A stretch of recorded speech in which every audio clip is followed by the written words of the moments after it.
साथियों नमस्कार। साथियों जैसा कि आप सभी जानते हैं और कुछ किसान साथियों की क्वेरी भी थी कि हमें ये कैसे अंदाज़ा लगेगा कि हमारे पौधे में फुटाव इस अवस्था तक ही आ सकता है, इसके बाद में नहीं आएगा। क्योंकि कुछ किसान साथियों के खेतों में अभी 45 से 50 दिन का गेहूं होने जा रहा है और उन पौधों में अभी भी फुटाव देखने को नहीं मिल रहा है। तो उनकी यहाँ पर क्वेरी है कि हम ये कैसे अंदाज़ा लगा पाएं।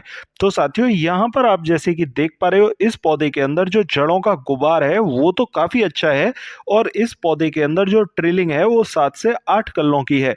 अब इस पौधे के अंदर जो लास्ट पानी लगा है उसमें फुटाव वाले पोषक तत्व दिए गए थे, तो इसके पास से अभी बारीक कल्ले यहाँ पर हमें दिखाई दे रहे हैं।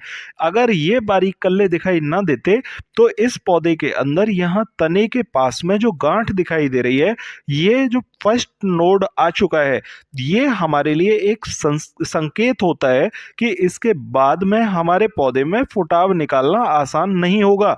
और जितने भी कल्ले होते हैं उन सारे कल्लों में पहली जो गांठ बनती है, अगर वो बन चुकी है तो आपको मैं यकीनन बता सकता हूं कि उस पौधे में फिर कोई फुटाव नहीं निकलेगा। लेकिन अगर गांठ बन चुकी है तो गांठ बनने के बाद में आपके पौधे के ऊपर जो पहली दो पत्तियां होंगी उन पत्तियों की कोर से फुटाव जरूर निकल सकता है, यानी कि तने में से फुटाव निकल जाएगा। पौधे की जड़ के पास से कोई फुटाव फिर नया देखने को नहीं मिलता है। साथियों यहाँ पर कुछ मेरे किसान साथी पूछना चाहते हैं कि लिहोसिन लगाने का सही समय क्या है। तो देखिए यहाँ पर लिहोसिन के सही समय की मैं अगर बात करूं तो ये जो पहली गांठ बनती है, इस गांठ बनने के बाद में आप अपने खेत में यहाँ लिहोसिन का उपयोग कर सकते हैं। कारण क्या होता है कि अगर ये गांठ बन गई है हमारे पौधे में और ऊपर फुटाव नहीं निकल रहा है तो यहाँ पर हमें पौधे की लंबाई को रोकना होता है। अगर पौधे की लंबाई को हम सही समय पर नहीं रोकते हैं तो पौधे से कोई भी फुटाव नहीं निकलता।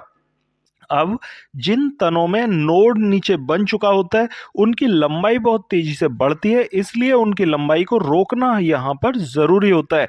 और जैसे ही लंबाई को रोकने के लिए हम कोई भी यहाँ पर लिहोसिन जैसा टॉनिक लगाते हैं तो उससे पौधे की लंबाई रुकती है और पौधे की लंबाई रुकते ही उसी पौधे में से जो पौधे की पत्तियां होती हैं उसकी कोर से छोटी छोटी ट्रिलिंग या छोटा छोटा फुटाव हमें यहाँ दिखाई देने लगता है।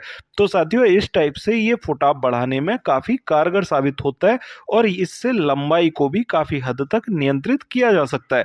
तो बहुत सारे किसान साथियों की जो लिहोसिन वाली क्वेरी थी वो यहाँ पर सॉर्ट आउट हो जाती है।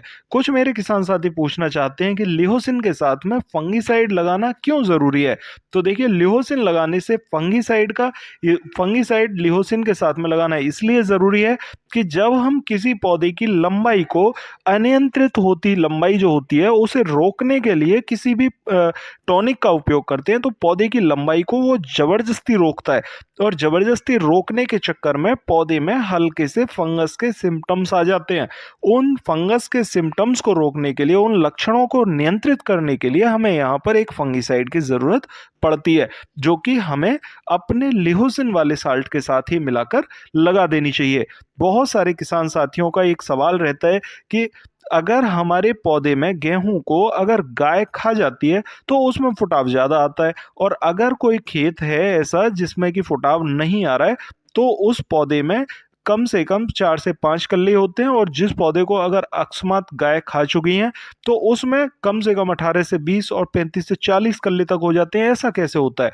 तो देखिए मैं आपको बता दूं कि किसी भी पौधे की अगर लंबाई सीधी बढ़ रही है और उस लंबाई को बढ़ते हुए वनस्पतिक अवस्था में अगर कोई ऊपर से काट देता है तो एक पौधा कटता है और उसके पास से 3 से 4 कल्लों की ट्रिलिंग जरूर निकल के आती है।